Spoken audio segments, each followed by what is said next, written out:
Tá um calor aqui. Boa noite, gente. Eu acho que o nosso programa começou com o Rabino Alexandre Leone falando, tá um calor. Tá mesmo. Tá um calor grande também. O nosso programa começou com o Rabino Alexandre Leone falando, tá um calor. Opa, e eu tô deixando alguma coisa aberta, um minutinho só. Um minuto. Será que sou eu que estou deixando aberto alguma coisa? Não, eu que estava deixando aberto, estava uma outra janela aberta aqui e estava um eco da minha voz aqui. Rabino Alexandre Leone com a gente, isso é uma grande, grande alegria. Bem-vindo, Alexandre Leone. Como está você?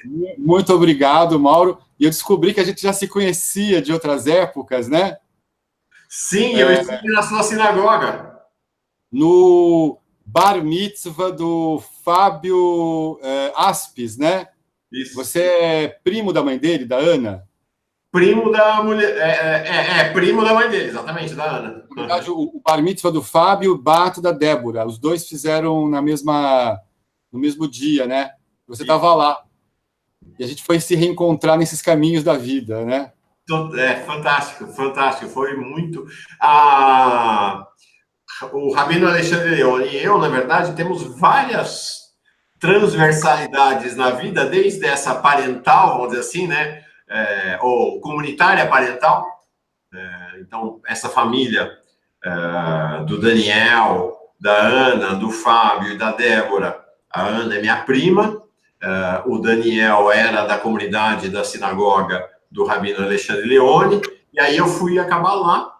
E depois a gente tem também uma outra transversalidade, a gente tem um outro ponto de contato muito legal, que comentei sobre isso no Quase Bem de Manhã, que é o Dom Joaquim Zamit, o monge. Joaquim de Arruda Zamit. Exatamente, Dom Joaquim de Arruda Zamit, o Zamit, que foi meu mestre durante o meu período no mosteiro de São Bento de Vinhedo. Falei bastante sobre isso hoje no Paz e Bem, desta manhã de quarta-feira, dia 9 de janeiro. Bom, a gente já começou falando que está quente, já começou tudo, deixa eu começar do começo.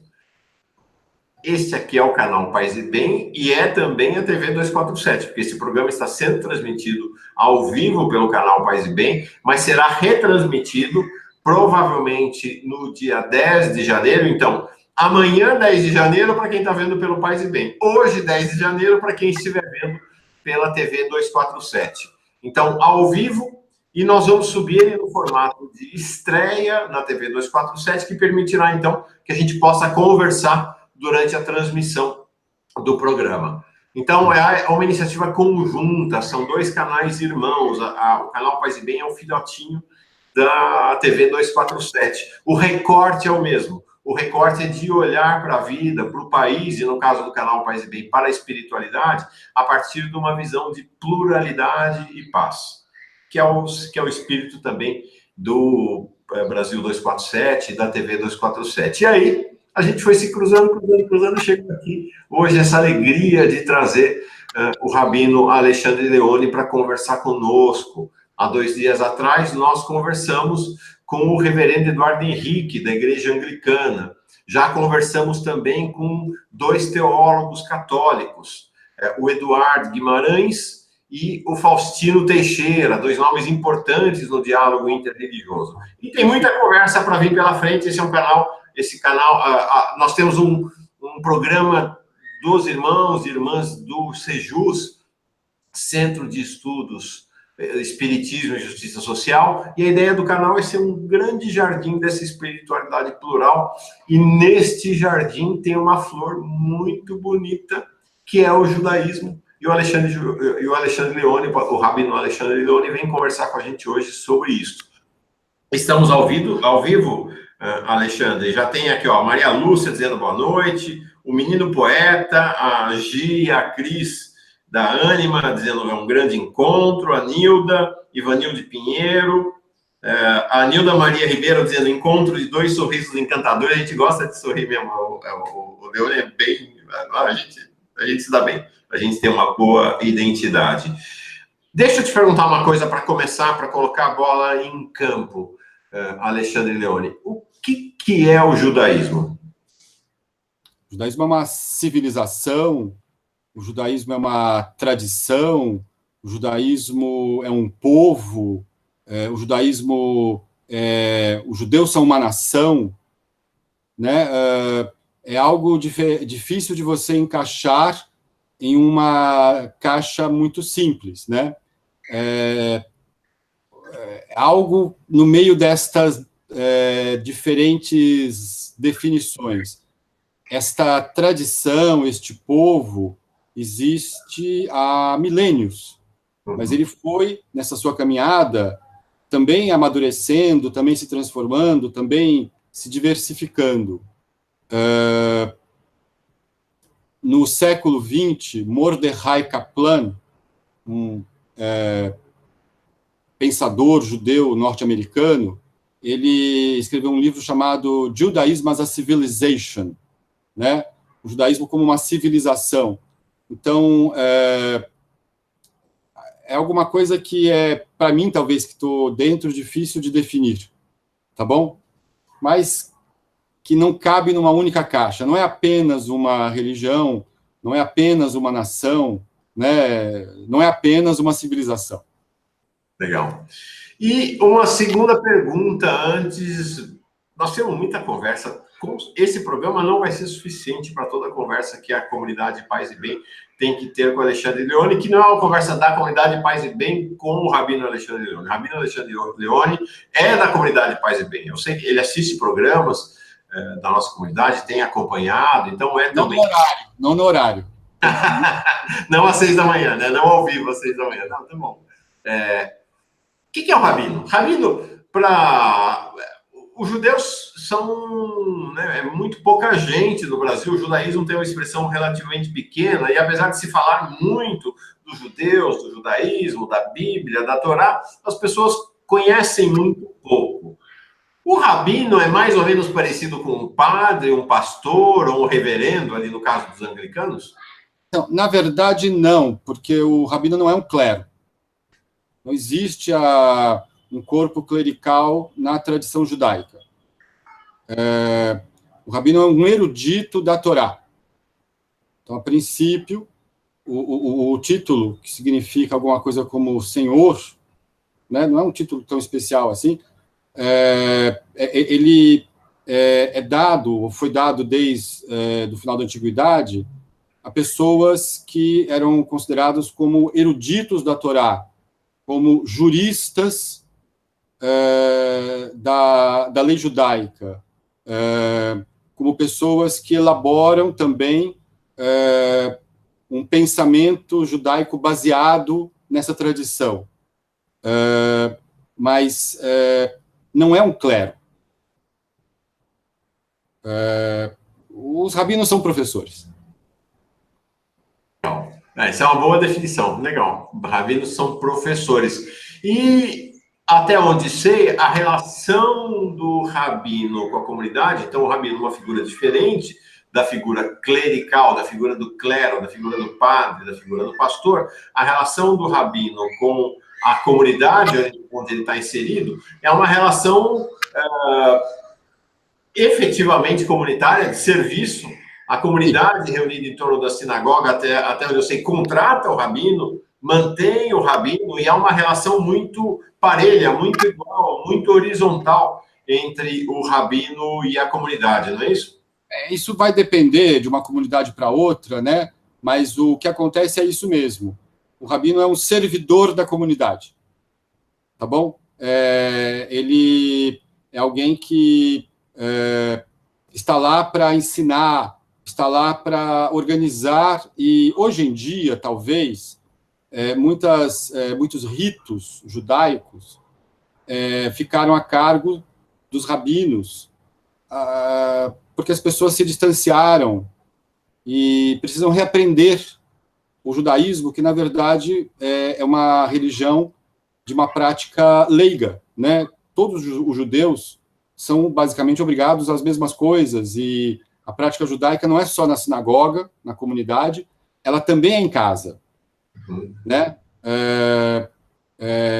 Qualquer um pode ser um rabino, hoje em dia uma rabina, desde que se dedique a praticar e a estudar e até chegar a este nível de estudos, né? Isso quer dizer algo, porque no caso do cristianismo, que eu conheço um pouco melhor, de outras religiões, não me aventuro a falar sobre esse processo de formação, há uma longa formação, né, para se formar padre, demora-se 11 anos de seminário e faculdade, em muitos casos pós-graduação. Há um processo no interior do judaísmo de formação do rabino, formação intelectual do rabino, não é? Então, há diversos processos diferentes.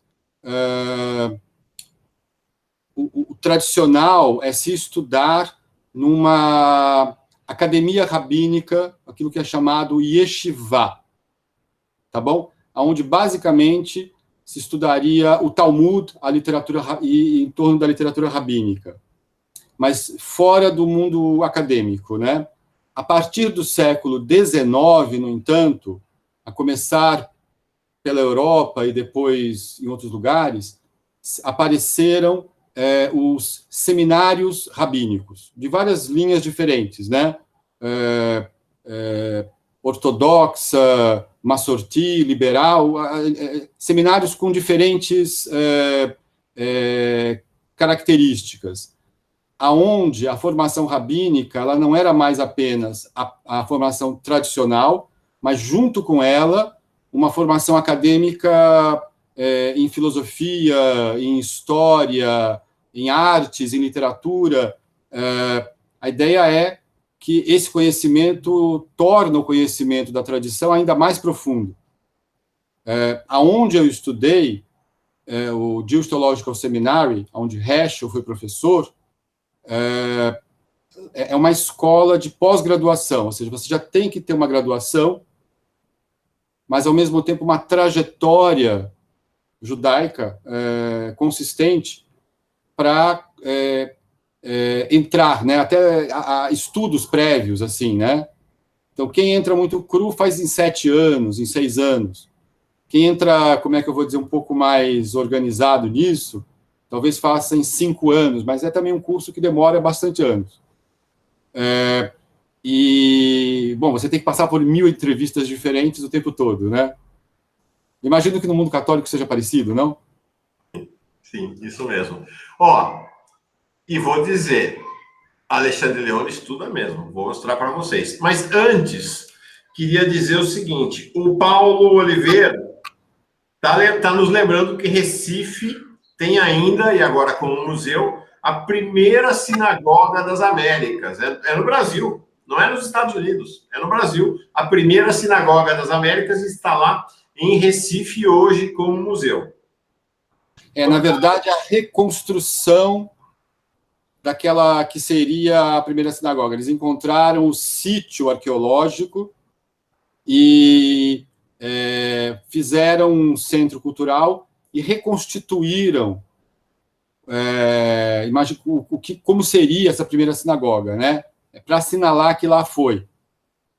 Não é o prédio original, mas é um marco, né? De algum modo. Constituição, né? Uhum.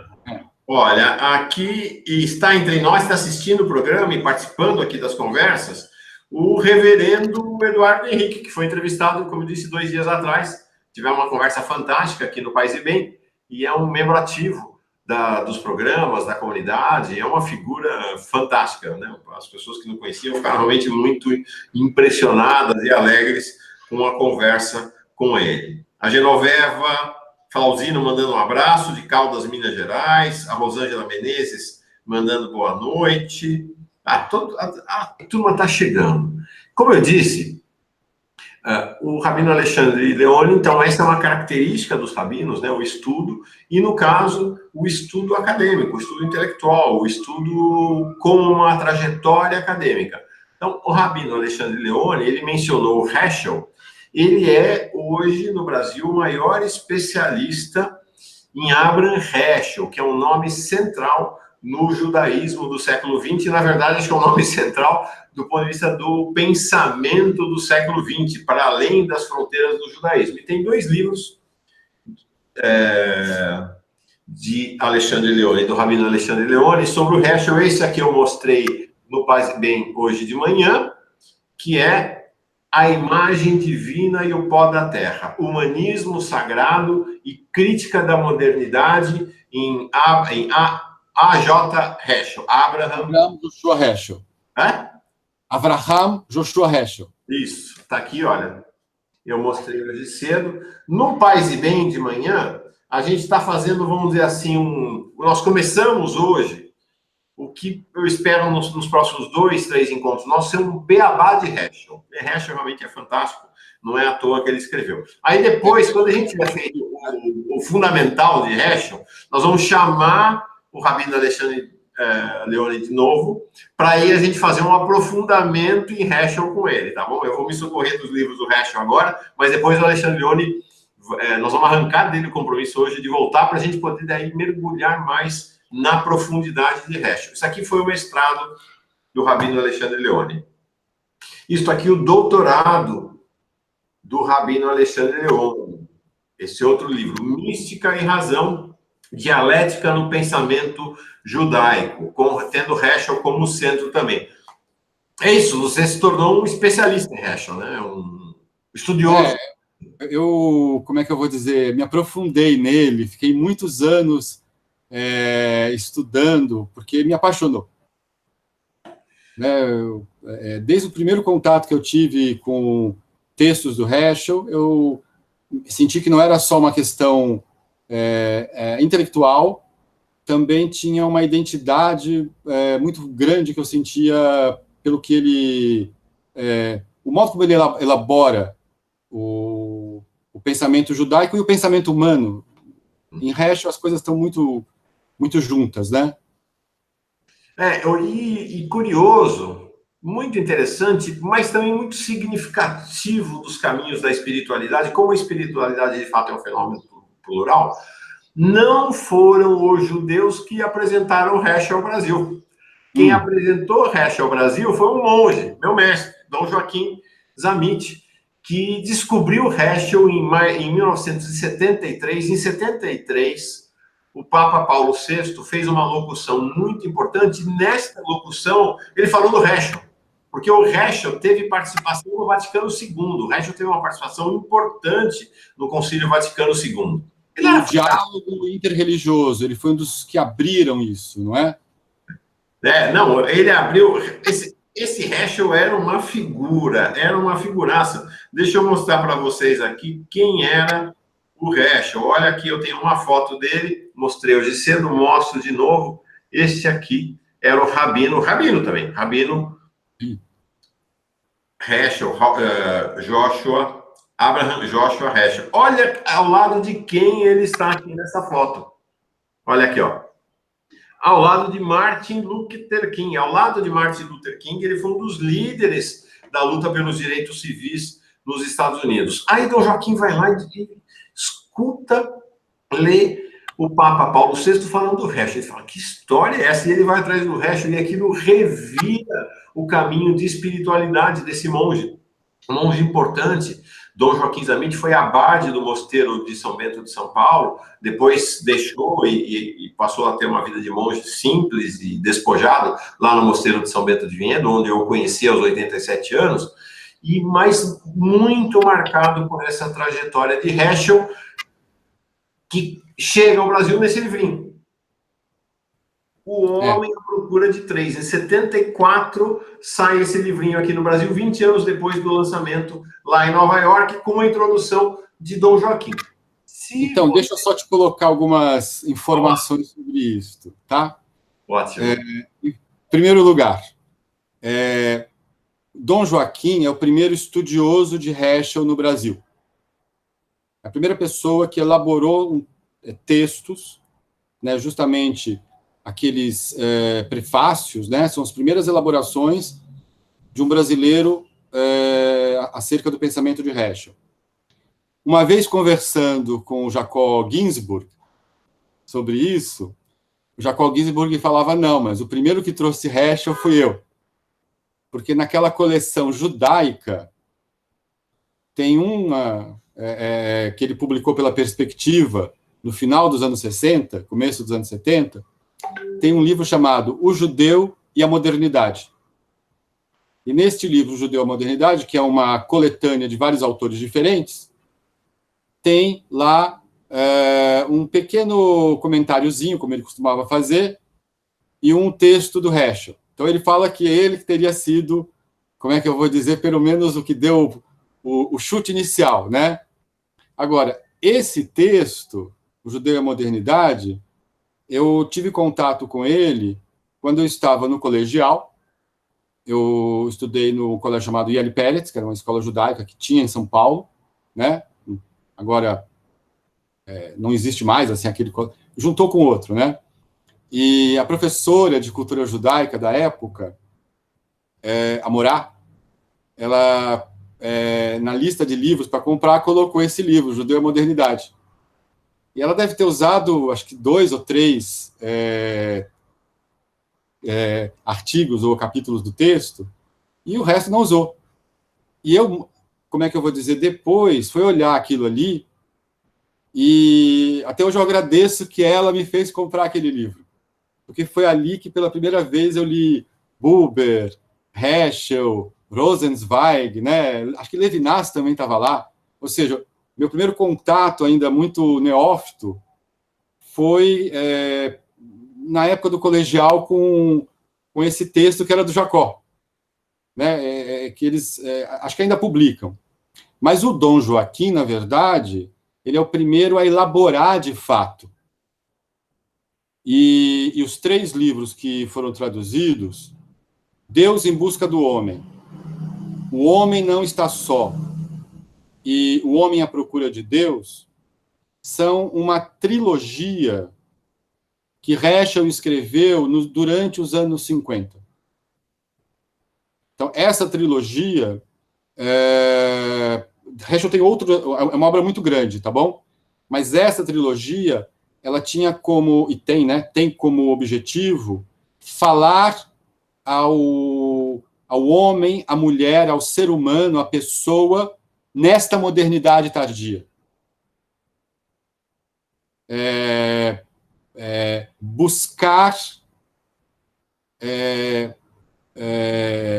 criar nela novamente o espanto, que ele chama de espanto radical, né? O espanto pelo mistério, mas ali ainda você não vê, talvez, outros aspectos da obra do Heschel, né?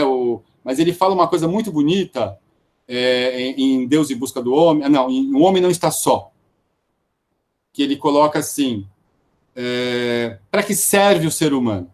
Ele vai voltar a esse tema em outras horas. O ser humano serve à sociedade? Então, quer dizer que, se fosse assim, os doentes, as pessoas, os velhos, poderiam ser eliminados? Óbvio que não, né? Não é para isso. O ser humano não é uma serventia nem para si, para suas necessidades, nem uma necessidade da sociedade. O homem é uma necessidade divina.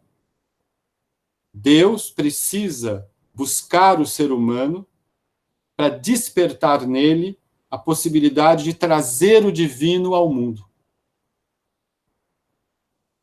O divino só pode vir ao mundo, ou seja, a justiça só pode ser feita, a preocupação com o pobre, o órfão, a viúva, só pode acontecer a partir daí. E isto é trazer Deus. Heschelianamente falando, na época que eu estudei no Jewish Theological Seminary, eu vi um grupo de estudantes que criaram um grupo lá em Nova York, tem muito homeless, né? Olha, uma cidade riquíssima, mas tem muita gente que é um povo da rua muito grande. E eles criaram uma coisa para levar comida a homeless, tá bom? E isso é uma coisa que outras pessoas também faziam, não eram únicos nisso. Mas o nome eu achei muito bonito, que era God Loves, We Deliver. Se não tem nós para entregar, como é que o amor de Deus vai chegar às pessoas? Em português, Deus ama e a gente entrega. A gente entrega.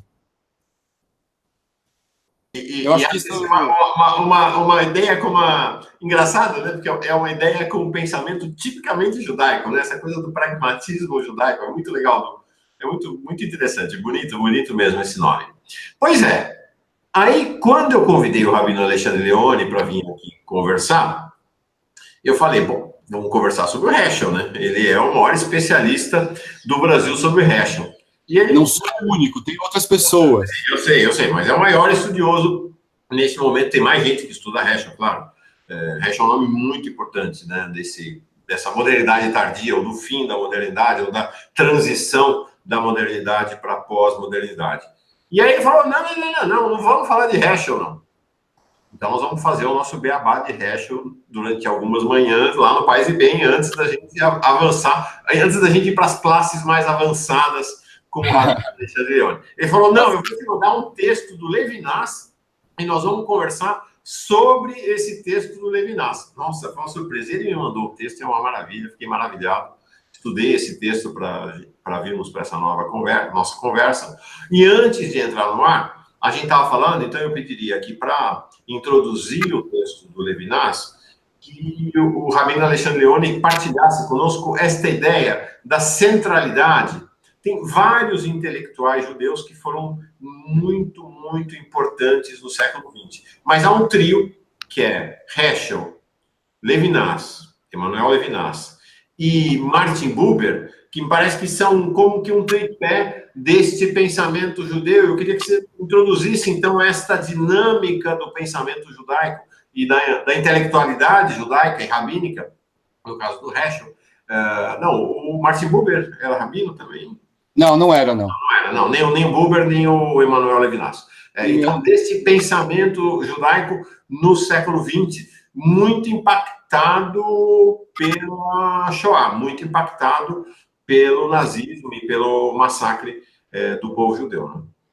Se a gente pudesse colocar de uma maneira mais ampla, eu diria assim, talvez isso seja uma quaternidade, mas essa quaternidade, horas, às vezes eu acho que está com...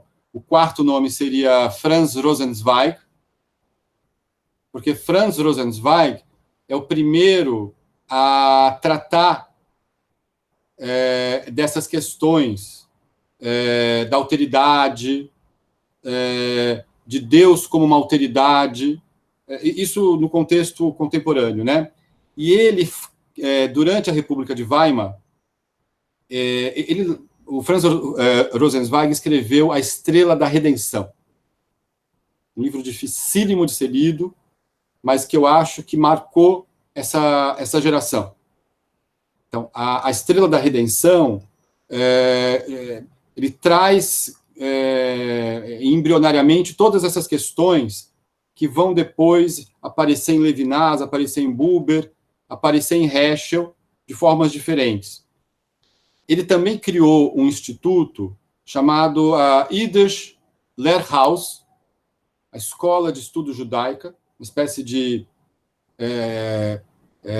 escola de estudos informal, em que ele foi o primeiro diretor, Buber foi o segundo diretor, que ele morreu jovem, em 29, e em 37, Heschel se tornou o terceiro e último diretor, porque a escola foi fechada durante o nazismo.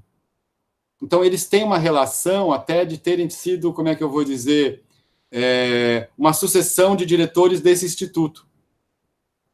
Tá bom? O outro nome que eu colocaria, se não colocasse o Franz Rosenzweig, seria Walter Benjamin, que é uma figura muito especial e que foi um dos primeiros a sentir, a perceber, a elaborar aquilo que estaria para acontecer durante o Holocausto, durante a Shoah. Né? Ele não sobrevive, Franz Rosenzweig também morreu, inclusive antes da ascensão do nazismo.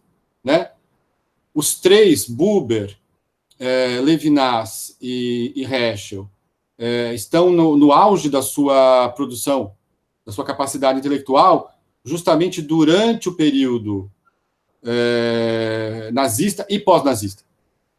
Então, eles são sobreviventes mas não apenas no sentido físico, eles são pessoas que elaboraram através da catástrofe. E cada um deles vai ter uma elaboração de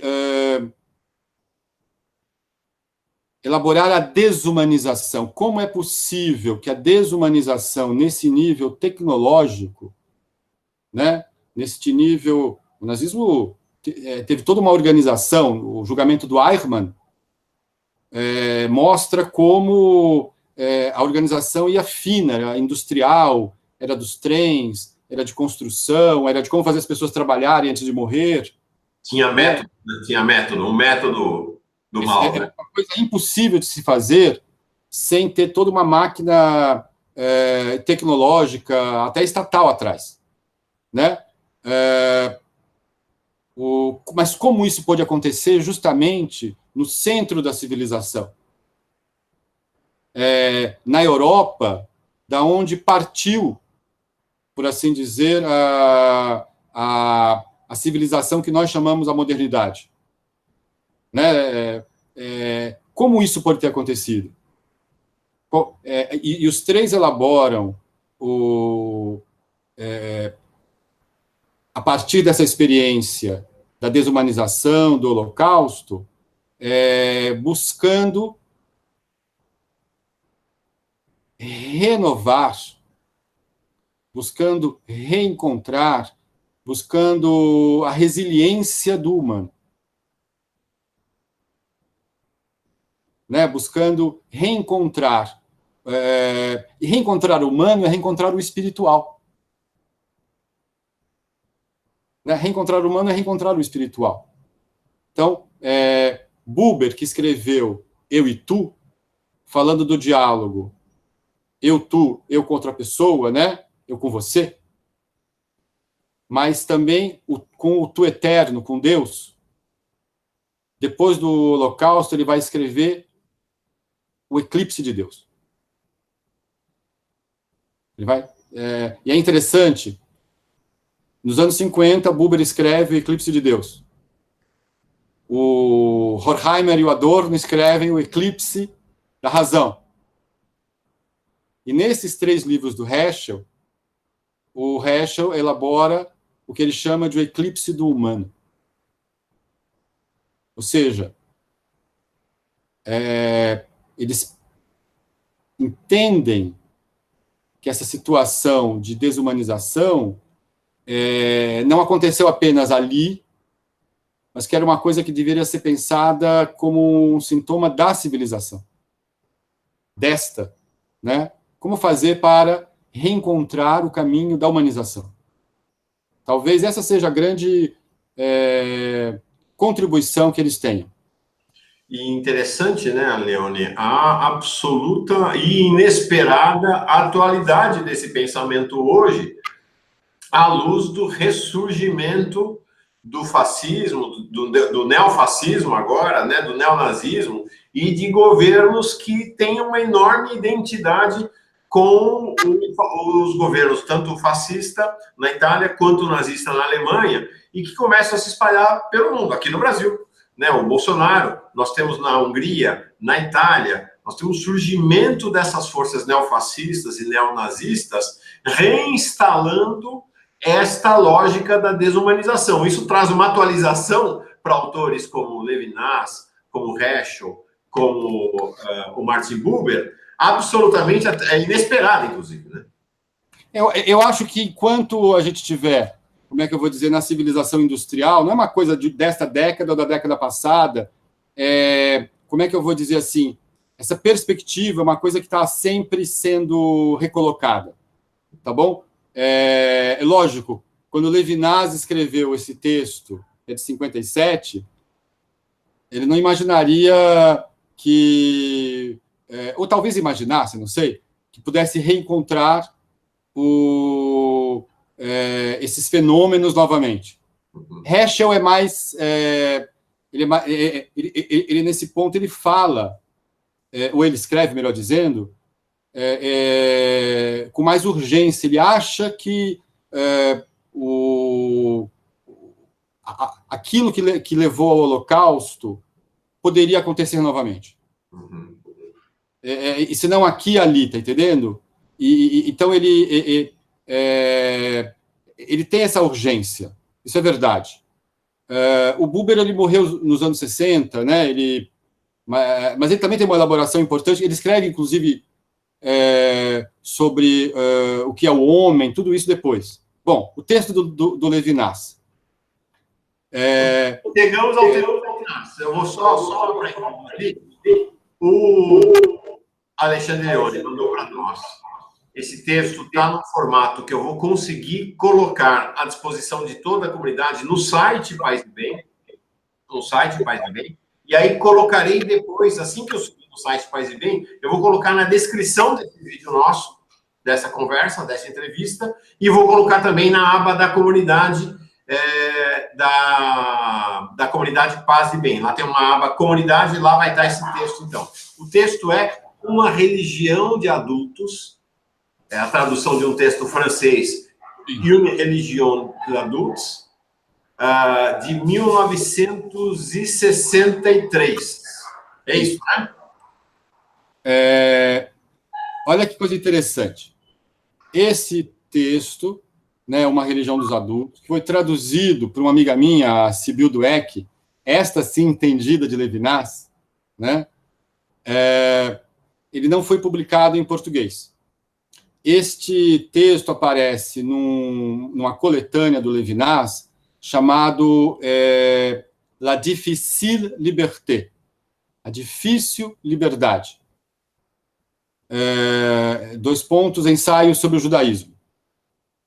Eu acho interessante que nos anos 60, o Heschel, que não conhecia Levinas, e Levinas talvez não soubesse do Heschel, ele escreve um livro chamado The Difficult Freedom. Também, como é que eu vou dizer, com ensaios com essa urgência humana, tá bom? E dentro, bom, agora do Levinas, este texto, Uma Religião dos Adultos, se você notar, ele é escrito como uma comunicação que ele deu no encontro interreligioso antes do Vaticano II, ainda em 57, você percebeu isso? Né? É um contexto. Ele está falando a uma plateia interreligiosa. Né? O seu som saiu. Desculpa. Ele foi editado em 63, mas ele é resultante, então, desta palestra, ou dessa locução dele, em 57, antes do Vaticano II. Importante registrar que de todos esses intelectuais judeus que nós mencionamos até agora, então, Martin Buber, Heschel, o Rosenzweig, o único que passou pela experiência do campo de concentração efetivamente foi exatamente o Emmanuel Levinas. Me parece que um campo de concentração, mas não o campo nem de extermínio, e eu não sei que tipo exatamente, porque ele se refere a campos de prisioneiros soldados. Ele era um soldado francês. Levinas nasceu na Lituânia, mas ele foi... Era um campo de prisioneiro, né? Não era um campo de extermínio tradicional dos nazistas. Era um campo de prisioneiro. Pode ser que, como ele era um prisioneiro de guerra judeu, pode ser que as convenções de Genebra, muito provavelmente, não estavam vigorando no caso dele, porque ele fala de trabalhos forçados, o que não era possível. Então, pode ser que ele tenha ido para uma coisa ainda mais terrível do que um campo meramente de prisioneiros de guerra, tá bom? Agora, foi durante este período que ele, nesse texto, ele fala que o diálogo interreligioso começa para ele ali. Primeiro numa ida a uma igreja em Paris, né? E depois num evento que para mim é muito tocante, que ele fala de um soldado judeu que tinha morrido e que os alemães, na expressão dele, queriam enterrar como se enterra um cão, tá? Assim, uma coisa... Não é um ser humano, foi desumanizado, né? e um padre, ele nomeia esse padre, o padre Chesney, faz um funeral para esse soldado. E ele reconhece nas orações do padre Chesney, que provavelmente não falava hebraico, né? Não conhecia as orações do Sidur, mas que ele fala assim, essas orações são orações semitas. Né? Aqui ele reconhece, como é que eu vou dizer, nisso, o início de uma...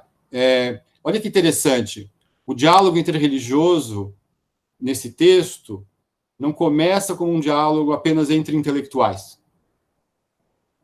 ou uma visita turística às diversas religiões. Começa pelo que ele chama de experiência comum do sofrimento, né? Ele fala a experiência do servo sofredor. Eu sei que no cristianismo, o capítulo 53 de Isaías, servo sofredor, se refere a Jesus, não é? É interessante, existe um quadro do Marc Chagall, em que ele fala, nesse quadro, né, ele se referencia nos pogroms, nas matanças de judeus, e ele coloca um judeu como se tivesse crucificado, tá bom? Mas o artista é Antena, tá bom? Olha que coisa interessante. Décadas depois, Levinas vai perceber que ali esteve a experiência da paixão. Ali teve a experiência do sofrimento do inocente. E ali como sofrimento comum de todos aqueles, né? O padre Chesney estava no mesmo campo de consideração que estava o Levinas. E eles ali começaram um diálogo se reconhecendo como humanos. Eu acho isso lindo. Acho que esse início do texto é muito interessante. Alexandre, desculpa, de fato, me deixou interessante você mencionar esse trecho, porque foi um trecho que me emocionou demais mesmo no texto, né? Ele vai dizer assim, entre milhões de seres humanos que aí encontraram a miséria e a morte, nos campos de concentração, né, na tragédia da Shoah, do Holocausto, os judeus viveram a experiência única de desamparo total. Eles conheceram uma condição inferior à das coisas, uma experiência de passividade total, uma experiência da paixão. Curioso como essa descrição que o Levinas faz do judeu, imediatamente me traz à mente a descrição da condição dos escravos trazidos da África para o Brasil. Muito similar. Mas ele continua aqui. Para eles, o capítulo 53 de Isaías esgotava aí todo o seu sentido. O capítulo 53 de Isaías é o chamado quarto cântico do servo sofredor, que é o cântico exatamente da morte do servo. É um cântico que, em toda a celebração da Páscoa, os católicos, os cristãos católicos, os anglicanos, se não estou enganado, os metodistas também, rezam exatamente estes cantos do servo sofredor, em toda a celebração da Páscoa. Aí prossegue ele. O sofrimento que lhes foi comum com todas as vítimas da guerra recebeu uma sua significação última da perseguição racial, que é absoluta, pois ela paralisa, por sua intenção mesma, qualquer fuga. Recusa de antemão qualquer conversão, proíbe qualquer abandono de si, qualquer apostasia no sentido etimológico do termo e atinge assim a inocência mesmo do ser chamado à sua derradeira, ou ele vai dizer principal, identidade. É muito dramático, mas é muito dramático. Pensa na Edith Stein. Exato. Lá dentro da cela, monja carmelita, né? Pois bem, foi pega e levada para Auschwitz. Uhum.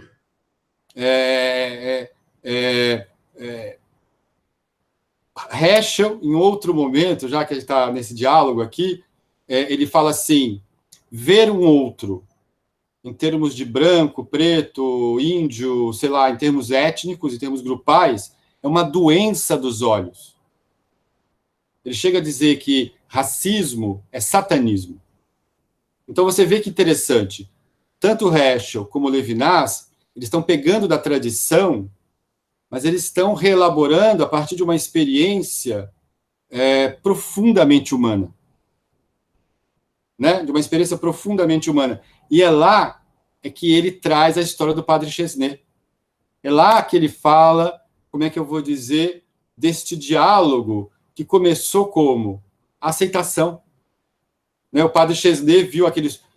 Primeiro que duas coisas. Provavelmente o Padre Chesney se pôs em perigo.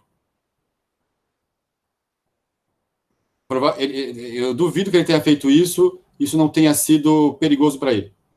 Segundo, ele reconheceu a responsabilidade dele de não deixar... eu nem sei, aquele soldado morto, apenas talvez um corpo, mas diante daqueles outros vivos, ele reumanizou todo mundo ali. Né? Este é o Deus de Abraão. Né? Eles ali adoraram juntos o Deus de Abraão. Né? Deixa eu só continuar para frente, porque tem muita coisa, né? Aí o que acontece? O Levinas, ele também se coloca numa situação de alteridade no texto. Porque ele fala o seguinte, olha, eu não estou aqui me apresentando, ele, né? Levinas dizendo, como um judeu bíblico, como é que eu vou dizer, como alguma coisa que já está ultrapassada, que já está há milhares de anos atrás, como alguma coisa que no próprio cristianismo é uma espécie de precursor. Né? Eu estou me apresentando aqui como um judeu rabínico. Como um judeu que seguiu herdeiro dessa trajetória de 2000 anos. E que leu esse mesmo texto bíblico subindo a montanha por um caminho diferente. Ou seja, eu venho apresentar aqui outras paragens e outros modos de entender esse texto. Isto não é melhor, não é pior, tá entendendo? É simplesmente a diversidade. Né? O Faustino Teixeira, ele fala sobre essa teologia das religiões, né?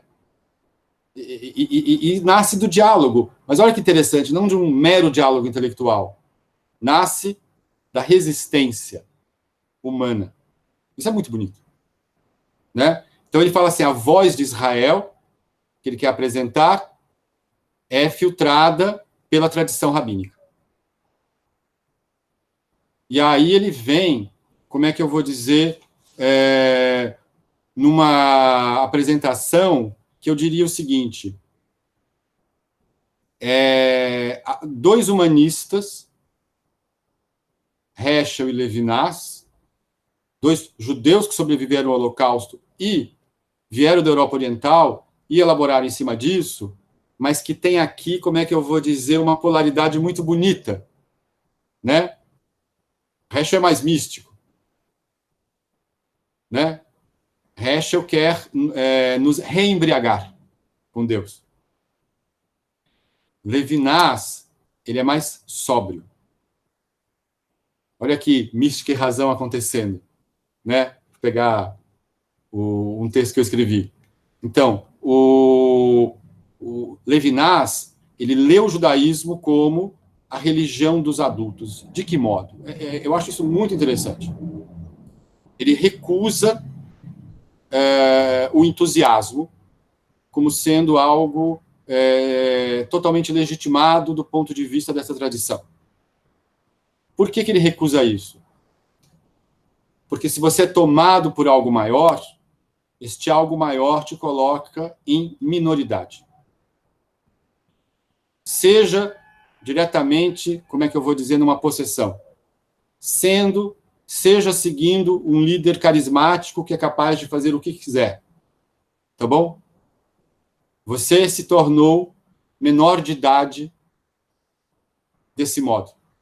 Só aquela pessoa tem a autoridade ou sabe como fazer, diriam os antropólogos, humana ser distribuído, né? Mas essa forma de religiosidade, ela, por assim dizer, ela é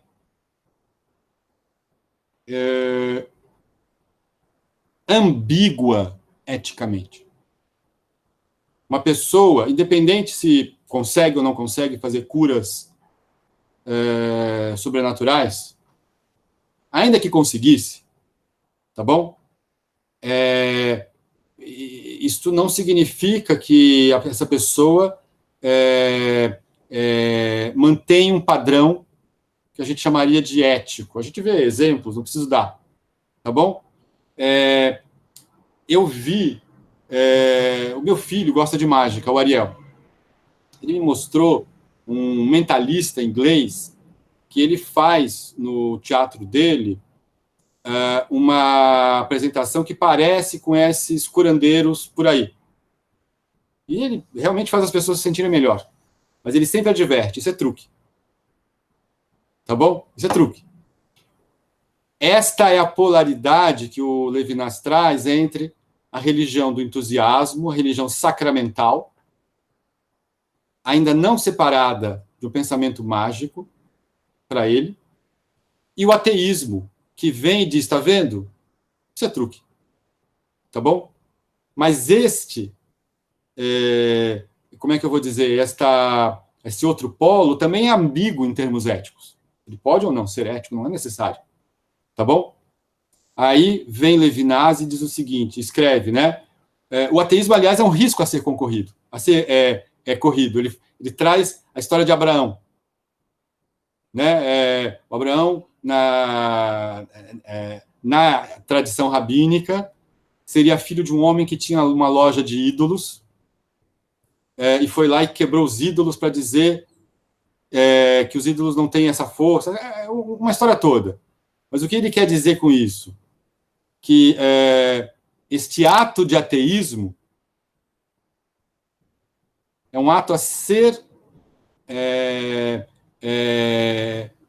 como é que eu vou dizer?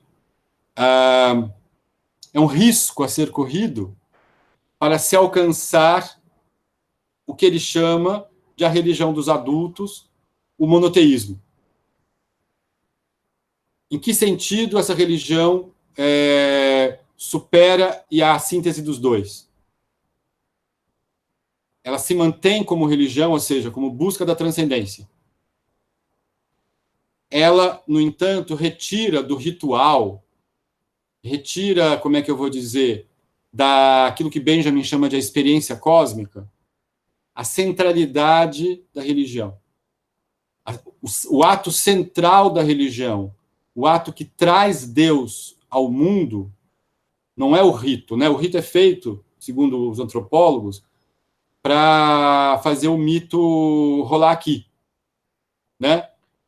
O ato que traz Deus é o ato ético. Isso eu acho lindo. E por que o ato ético? Porque esse ato é um ato de responsabilidade minha. É uma escolha ao qual eu não posso relegar a outro. Né? Desculpa, acho que eu estou falando muito. Mas eu acho lindo essa história e esse parágrafo que eu te mandei, que eu acho assim... ele escreve assim, né? Que a relação com o divino atravessa a relação com os homens e coincida com a justiça social, eis o espírito da Bíblia judaica. Ou seja, buscar Deus é pensar no outro. Né? Mas aí ele chega... Onde é que está o texto? Espera só um minuto. Que eu acho que isso aqui é poesia pura. É filosofia poética, se você quiser. Diz Levinas, ou escreve Levinas. Está meu óculos.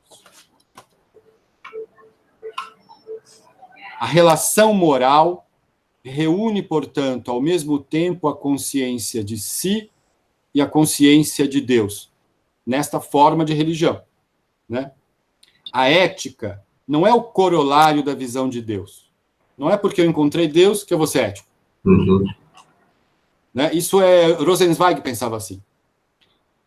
Ela é esta visão mesmo. Eu só posso ver o Deus de Abraão a partir da ética.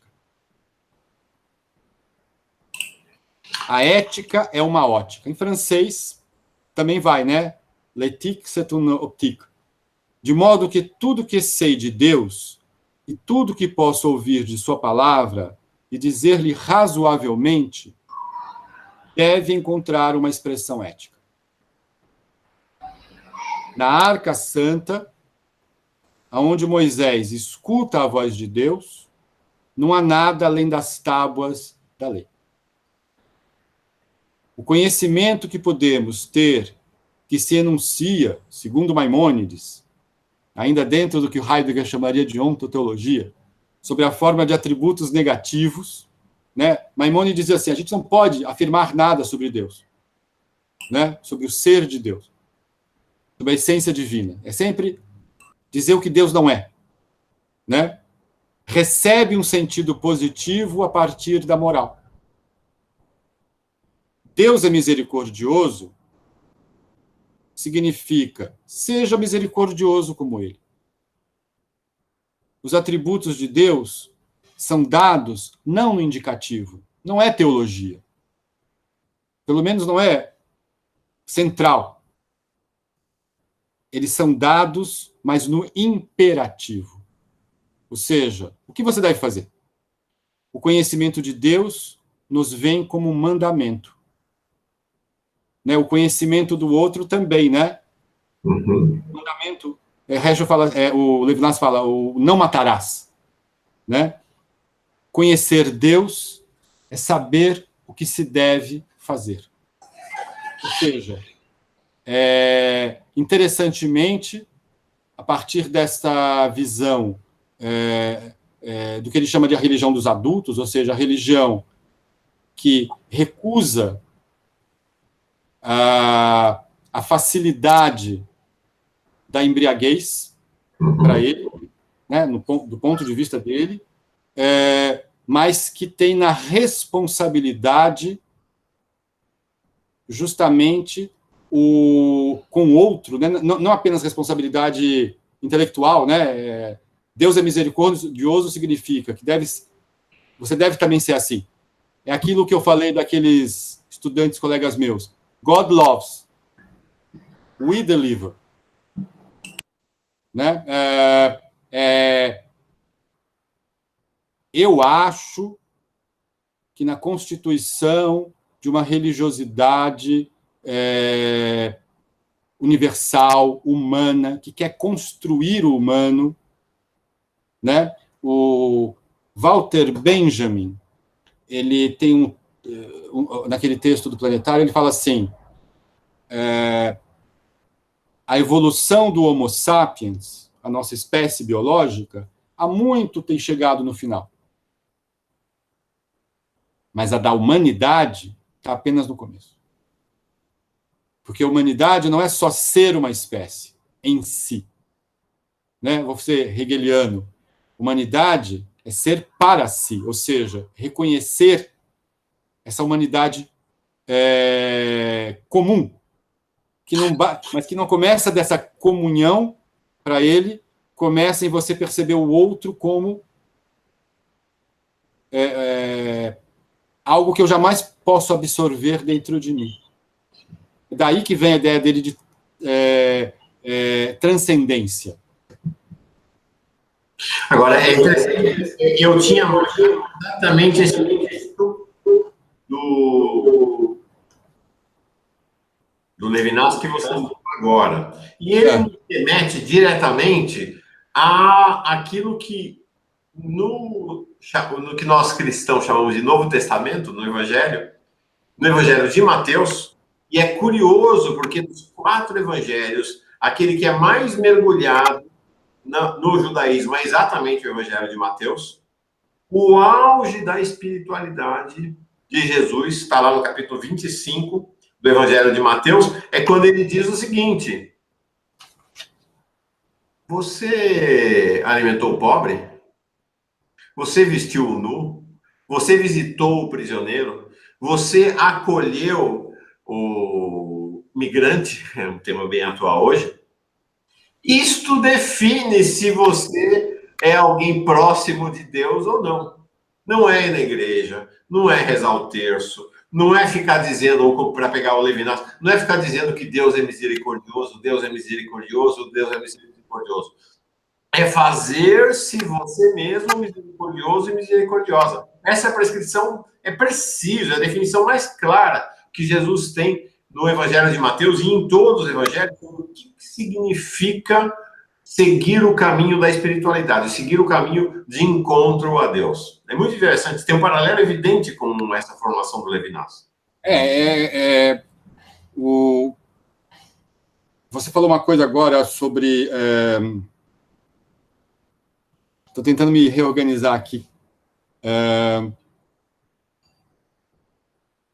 Espera um pouco.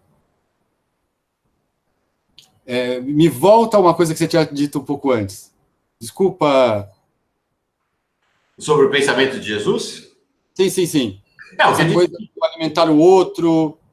Sim, e que no capítulo 25 do Evangelho de Mateus, é o que é o mais informado, mais conformado pela cultura judaica, Jesus diz claramente, quando chega na hora final, a pergunta que vai ser feita para você, porque é sobre o juízo final, a pergunta que vai ser feita para você é, você alimentou o faminto, você vestiu o nu, você visitou o prisioneiro, você deu abrigo ao refugiado. Essas são as perguntas que definem você. Veja uma coisa interessante.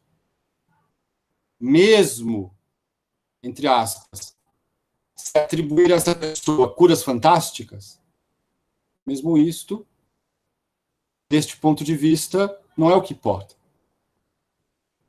Né? Não é o que importa. A santidade não é isto.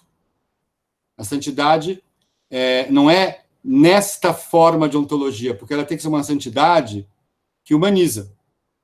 Lá no final da vida dele, o Levinas ele deu uma série de entrevistas que aparece num texto chamado Una philosophie de la sainteté, uma filosofia da santidade. E aí o Levinas, num certo momento, ele respondendo ao entrevistador, ele afirma o seguinte, que ele sempre falou de ética, mas ética é uma palavra da cultura grega, que o que ele queria dizer era santidade. E ao fazer isto, o que ele está dizendo é o seguinte, santidade não é fazer milagres. Né? Santidade eu vou usar uma expressão Yiddish, é ser mente. Santidade é ser humano, é se manter humano, é ser amigo do humano, buscar Deus, buscar ser um servo de Deus, por assim dizer, agindo em prol do humano. Há um ditado jesuíta, Papa Francisco é jesuíta. Eu digo sempre, Papa Francisco é cabeça jesuíta e coração franciscano, mas há um ditado jesuíta... Sempre acho que é franciscano porque ele falou Francisco, mas é jesuíta. Mas ele é jesuíta. Há um ditado jesuíta, e nesse sentido, vamos dizer assim, os jesuítas são bem parecidos com Levinas. Os franciscanos são bem parecidos com Heschel. Então, são essas polarizações, né? Os jesuítas são muito racionais, é a religião do adulto. Os franciscanos é a religião do entusiasmo, é a religião da adesão, é Heschel. Então, acho que são bons paralelos. Os jesuítas, então, tem um ditado, tem uma frase lapidar deles, que eles dizem assim, o máximo da divindade é o máximo da humanidade. O máximo de ser divino é ser o máximo de ser humano. Não é fora desse universo. Não, a divindade não pode estar fora, além, acima da humanidade. É porque a nossa questão, enquanto seres humanos, não é trazer o divino para a natureza. Porque o divino na natureza já está ao seu modo. A nossa questão humana é realizar essa humanidade. E realizando essa humanidade, a gente realiza, como é que eu vou dizer, o divino entre os humanos. O Heschel é mais poético, né? O Levinas, ele coloca isto desse jeito mais... Heschel, em cima da mesma coisa, ele entende que, a partir do racidismo, a partir da mística judaica, né, que nós nos tornamos veículos. Não veículo no sentido de um médium, mas veículos no sentido de, pela nossa ação, Deus, que é ausente, se torna presente. E Deus só pode ser presente no mundo humano humanizando. Só quem pode realizar a justiça no mundo somos nós. Não é uma chuva. Né? A chuva cai sobre bons e sobre justos e injustos, por assim dizer. Ali tem outra coisa acontecendo. Só quem pode se perceber responsável pelo outro, e o outro aqui não é só o outro humano, o outro é a biosfera, pelo planeta, se você quiser. Somos nós. Agora, tem uma coisa bonita no Levinas, que perguntam para ele, e o outro? Porque as pessoas querem transformar a ética numa economia. Né? Se eu tenho que ser responsável pelo outro, o outro tem que ser responsável por mim. Tá bom? E Levinas, ele, por assim dizer, ele dá um drible nesta falsa questão, dizendo o seguinte, olha,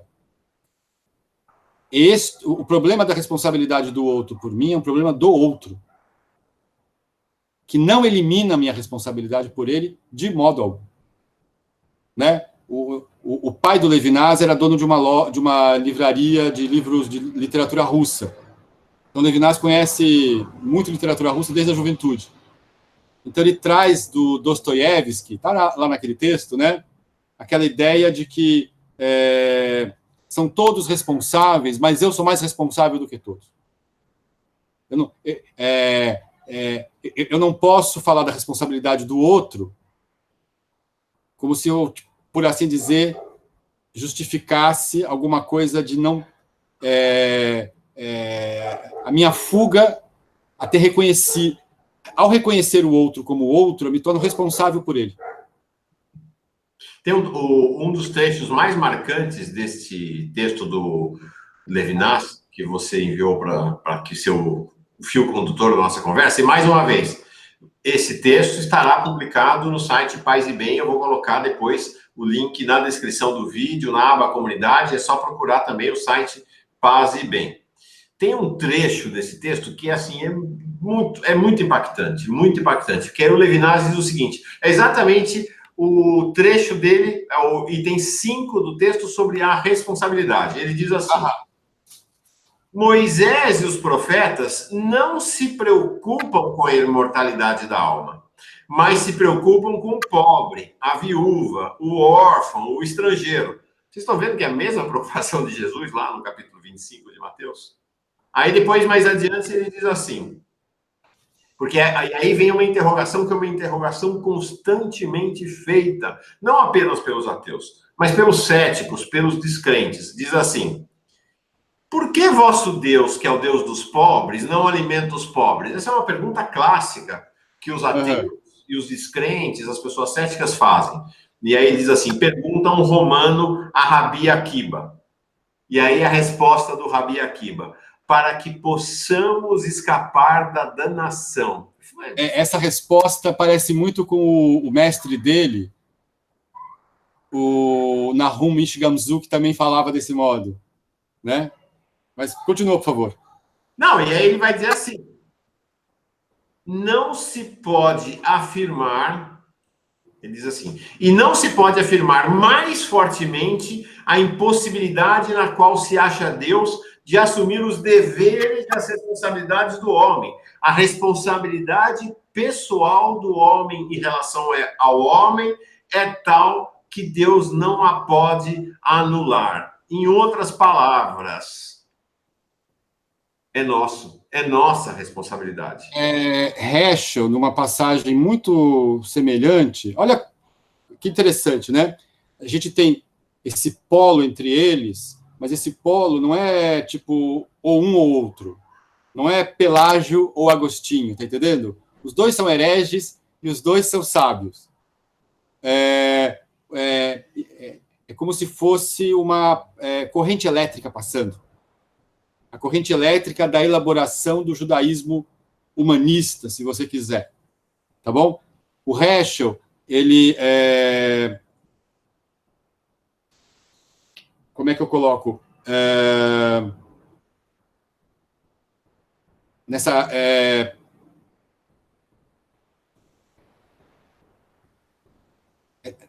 responsabilidade, né, pelo outro, ele elabora assim: mas se a democracia é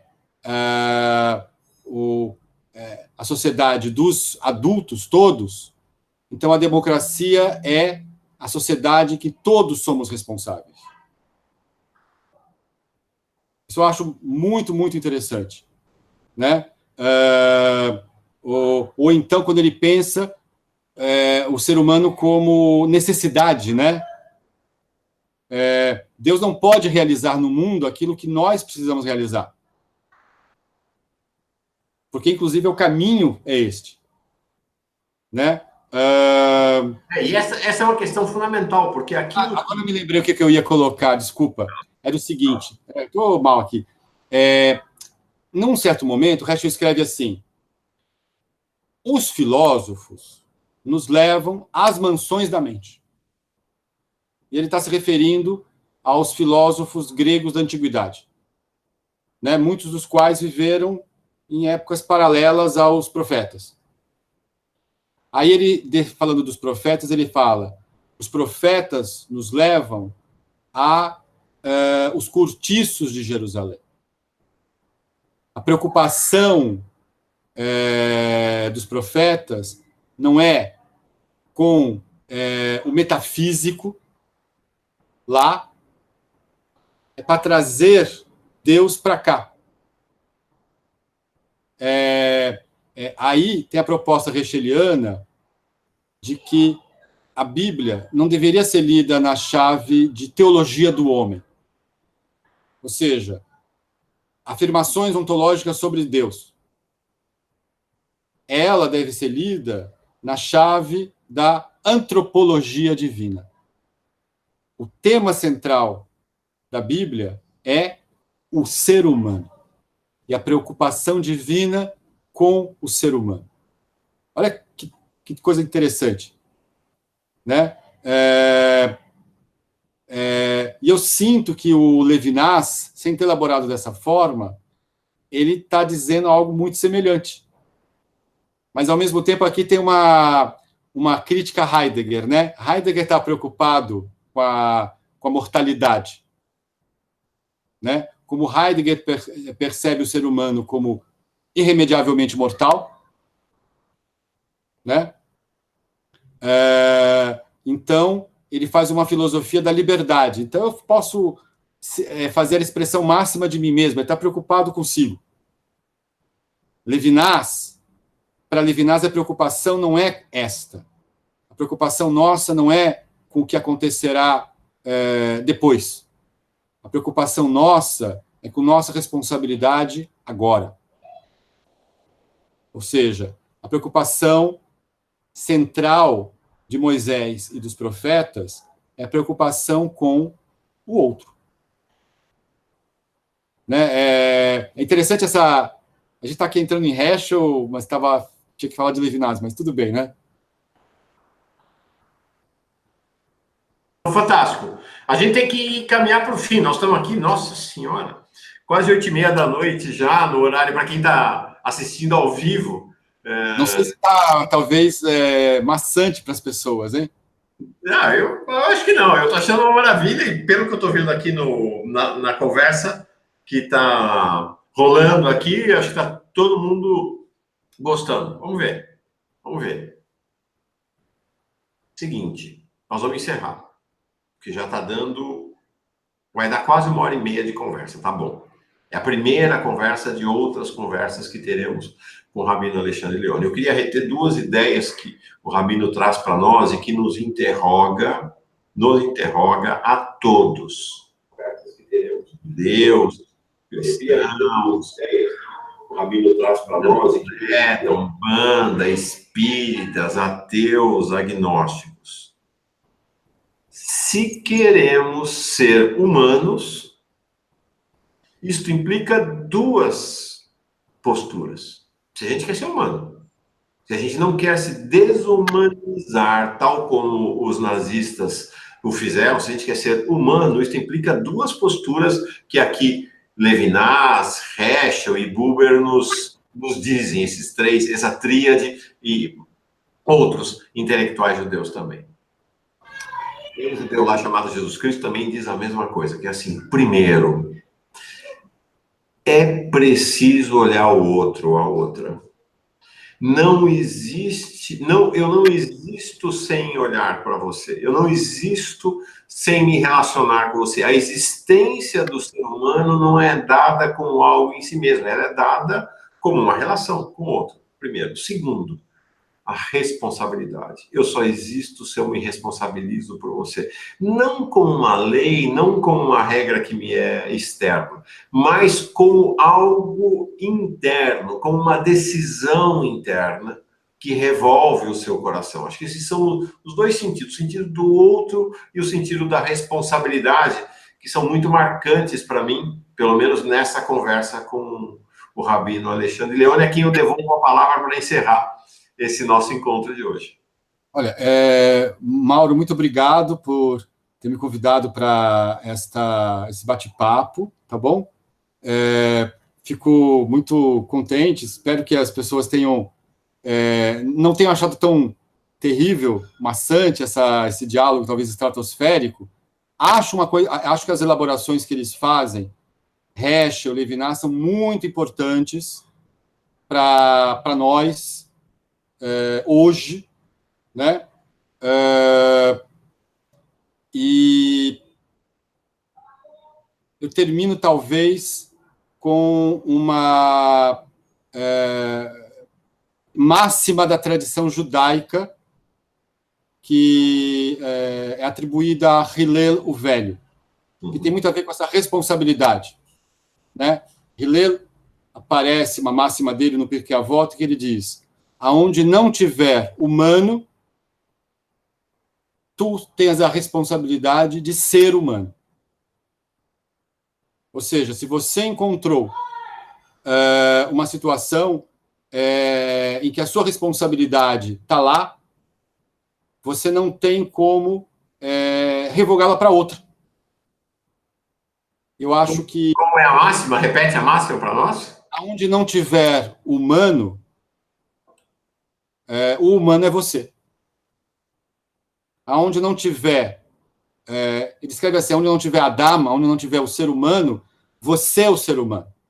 Você não pode... Onde não tiver outro para pegar a responsabilidade, pois você é responsável.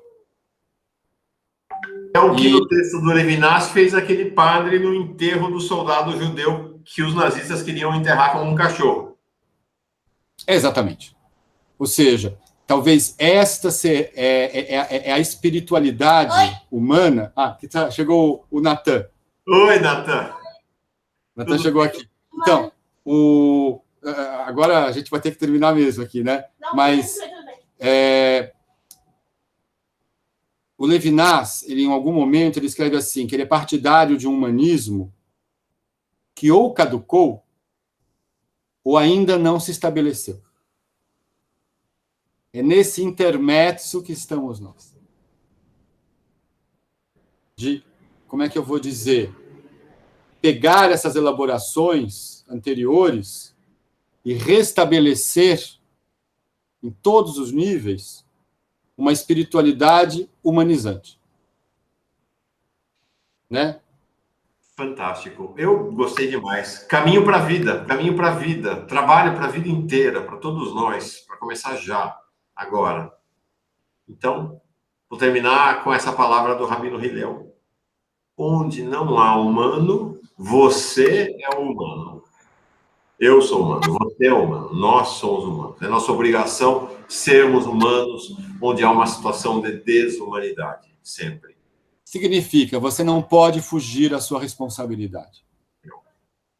Rabino Alessandro Leone, muito obrigado. Muito obrigado. Grande abraço. A gente termina dizendo sempre aqui, paz e bem.